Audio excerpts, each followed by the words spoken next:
Hello there, and welcome to the second exciting installment of the ever popular Docker series called A Dinosaur Does Docker.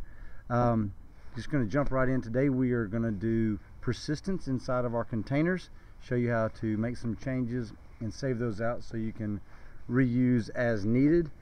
So I've got my Ubuntu VM fired up here with a couple of terminal windows. So if you remember some basic commands, like Docker version, Docker PS shows you the running images.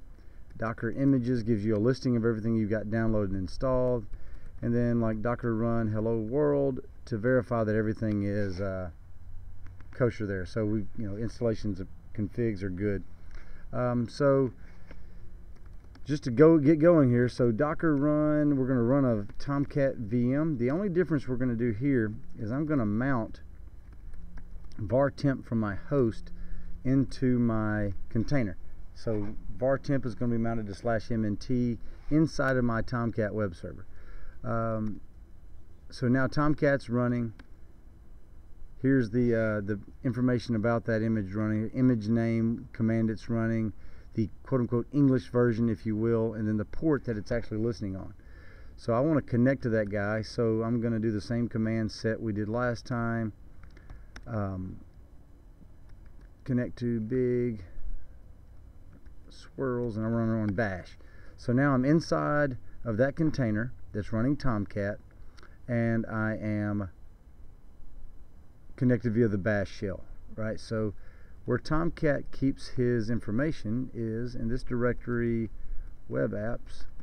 So now that's where everything is. Remember, on my container I've got mounted var temp from this machine. So if I'm in var temp on my local host, I've got a sample servlet that we're going to use here to make some changes just to show the basics of this.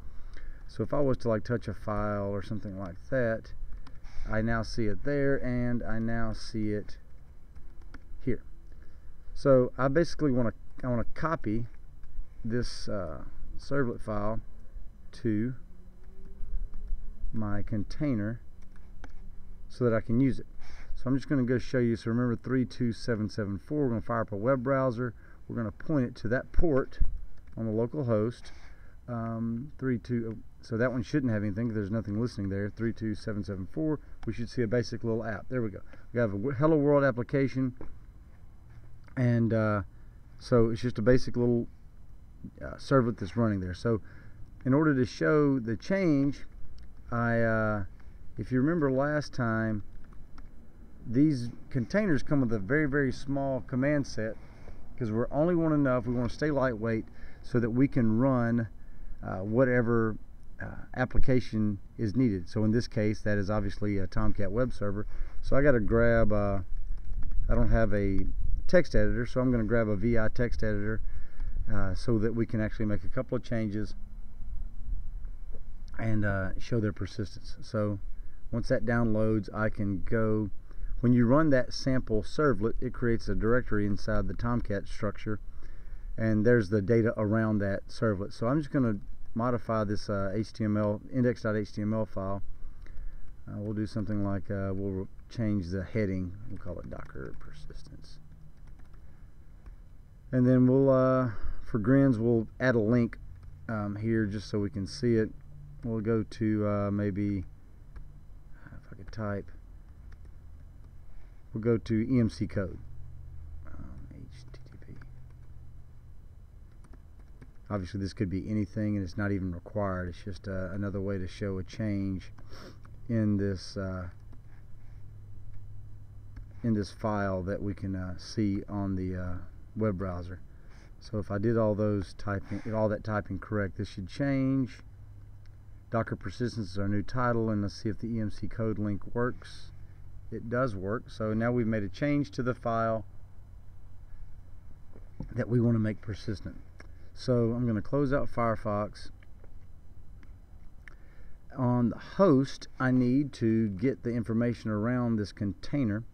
So I'm going to Docker PS. I know what's running there. Now I want to make it persistent. So while it's still running, so that everything's running in memory so that I can write it down to disk, I'm going to do a Docker commit You can give it a description, sample changes, anything. This doesn't matter, obviously. You can give it an author, and then you're going to tell it the container ID. So this is big swirls, and then I'm going to give it a name that I want to call it later, so we'll call it persistent. New container ID for my container called persistent. So now if I do a Docker images, you can see this guy here that we just created, based off of this that container. So now that all that's running, I'm going to kill the guy that is actually running here. We're gonna, so I want to Docker kill big swirls. So he's gone. Docker ps verify it. Should have kicked me out here, and it did. So now we've fired up a container, made some changes, committed those changes to a different container ID, and killed everything and exited. So now I'm going to run that same Docker run command that we did earlier, make it persistent, and I want to run the container persistent. So now that guy is running with that port number that we're listening on.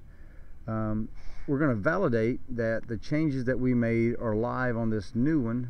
So if that was 32775, we're going to go to that different port, localhost. There should be nothing on that one. 32775, and we should see, voila, the changes that we made in a different container there, and obviously that's just a hyperlink to a new site. So very basic stuff. We made some changes, we wrote those out to disk, and we're really good. So we've got a new image there that we can run that's made those changes. So obviously you can make multiple changes, new applications, new commands, write them out, and then you've got a new one that you can play with.